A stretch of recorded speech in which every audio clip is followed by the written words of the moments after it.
सुकन्या विजय के साथ बेड पर सो रही थी। अचानक उसके पेट में जोर जोर से दर्द होने लगा, मानो जैसे कोई उसके पेट को मरोड़ रहा हो। वो नींद में ही चिल्लाने लगी, विजय, विजय!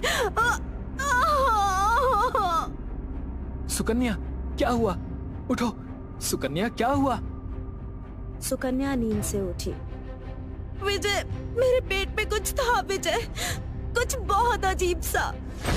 सुकन्या, 7वां महीना चल रहा है तुम्हारा, ऐसा तो होगा ही ना।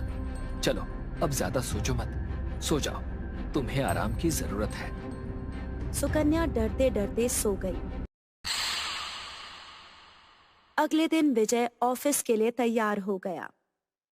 मैं जल्दी वापस आ जाऊंगा, तुम अपना ख्याल रखना और अच्छी अच्छी किताबें पढ़ते रहना, ओके? हाँ बाबा, मैं अपना ख्याल रखूंगी और तुम्हें कॉल करूंगी।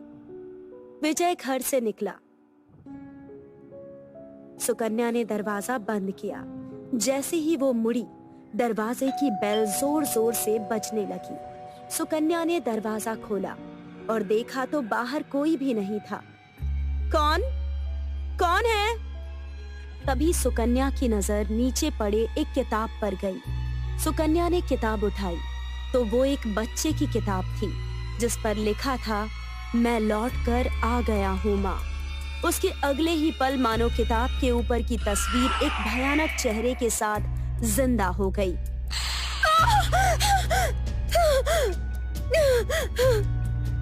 सुकन्या ने डरते चिल्लाते हुए किताब फेंक दी और दरवाजा बंद कर दिया।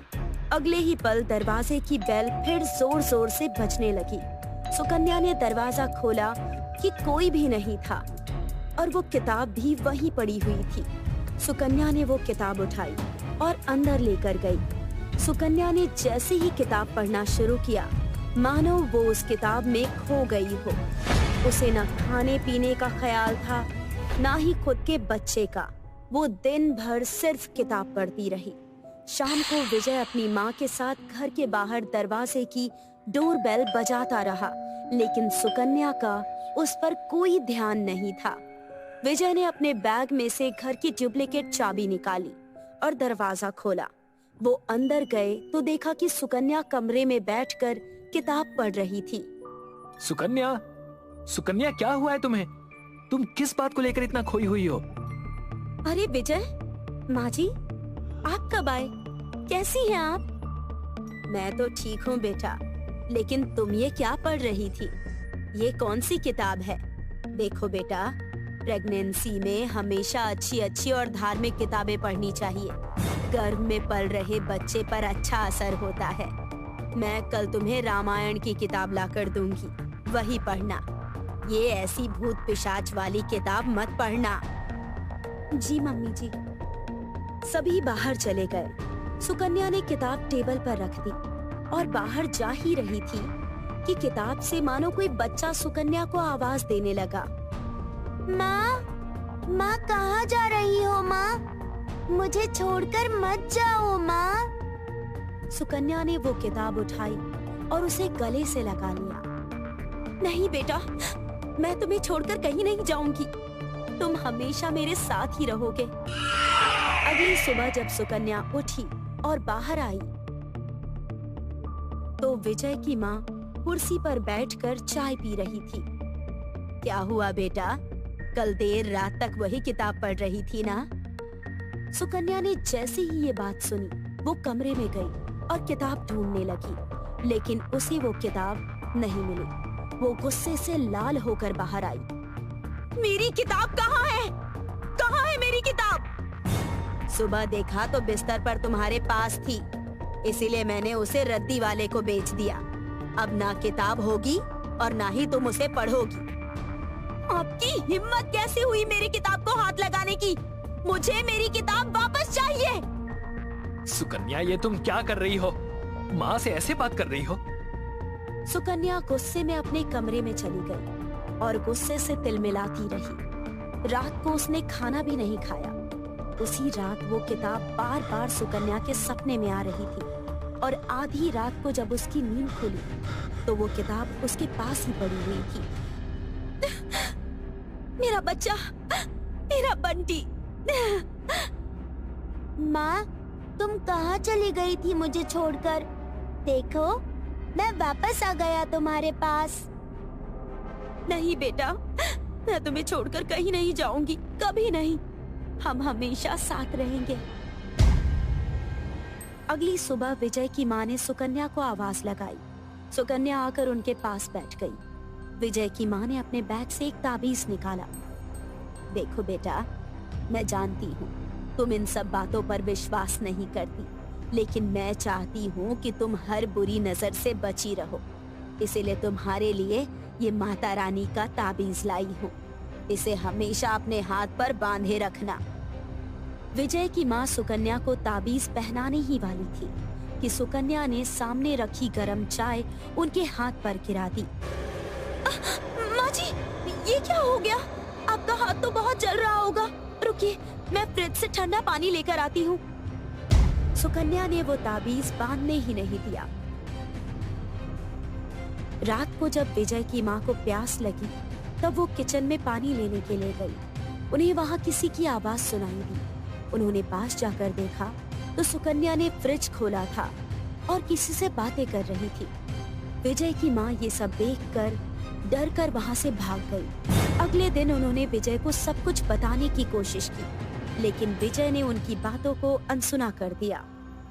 देखो बेटा, मैं जानती हूँ कि तुम्हें मुझ पर विश्वास नहीं होगा कि सुकन्या के ऊपर किसी बुरी आत्मा का साया है, लेकिन मेरे लिए ये ताबीज उसे पहना देना। ये उसे बुरी चीजों से बचाएगा। ऐसा कहकर माँ जी वापस गांव लौट गई। सुकन्या की हालत दिन ब दिन अजीब होती जा रही थी। वो हद से ज्यादा गुस्सा करने लगी थी, तोड़ फोड़ करने लगी थी। जिस डॉक्टर को सुकन्या के इलाज के लिए बुलाया गया था, उसे भी सुकन्या ने धमका कर भगा दिया। विजय को माँ की बातें याद आने लगी। उसने वो किताब देखी जिस पर उस किताब की लेखिका का नाम था अनन्या, और जिसने वो किताब छपवाई थी उसका नाम था अखिल।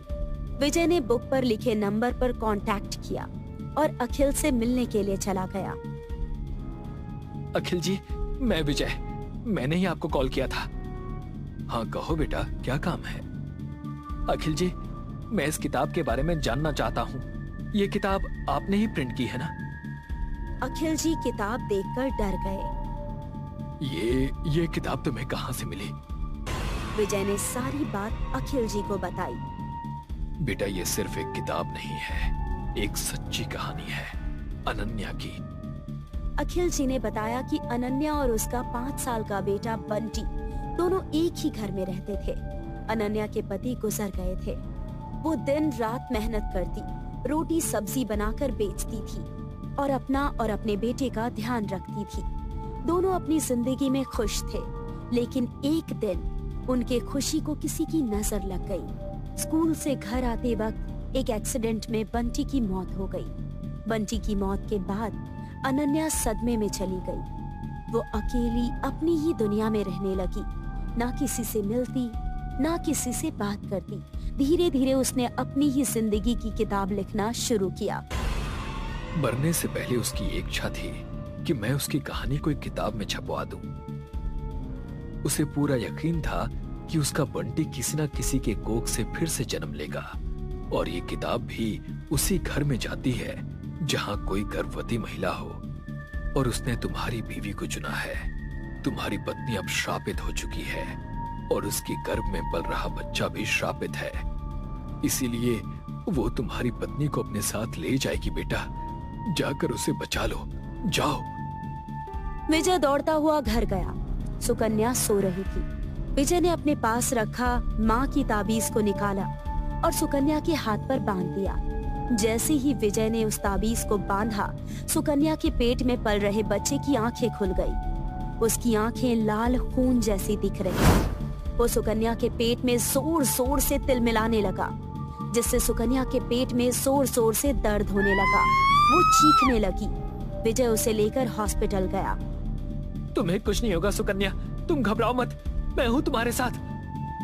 डॉक्टर सुकन्या को लेबर रूम में लेकर गए। डिलीवरी के दौरान एक नर्स ने सुकन्या के हाथ में बंधा ताबीज काट दिया और जैसे ही ताबीज कटा, पेट में तिलमिला रहा बच्चा शांत हो गया। डिलीवरी के बाद कुछ ही पलों में सुकन्या की मौत हो गई। विजय ने बड़े दुख के साथ सुकन्या का अंतिम संस्कार किया। विजय बेटा, सुकन्या को एक बुरी आत्मा ने मारा है और ये बच्चा भी शापित है। इसे अपने पास रखना ठीक नहीं होगा। मेरी सुकन्या की आखिरी निशानी है ये, अब इसे नहीं खो सकता मैं।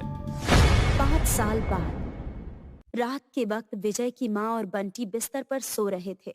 अचानक उसकी माँ की आंख खुली तो उन्होंने देखा कि बंटी बिस्तर पर नहीं है। वो बंटी को ढूंढती हुई बाहर आई। बंटी, बंटी, बेटा कहाँ चले गए हो तुम?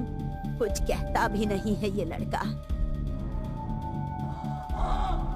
तभी माँ को फ्रिज में से किसी के रोने की आवाज सुनाई दी। उन्होंने फ्रिज खोलकर देखा तो बंटी था। उसका बदन पूरी तरह सफेद पड़ गया था। आंखों के घेरे काले थे, शरीर पर जख्म के निशान थे और वो भयानक हंसी के साथ विजय की माँ की ओर बढ़ा।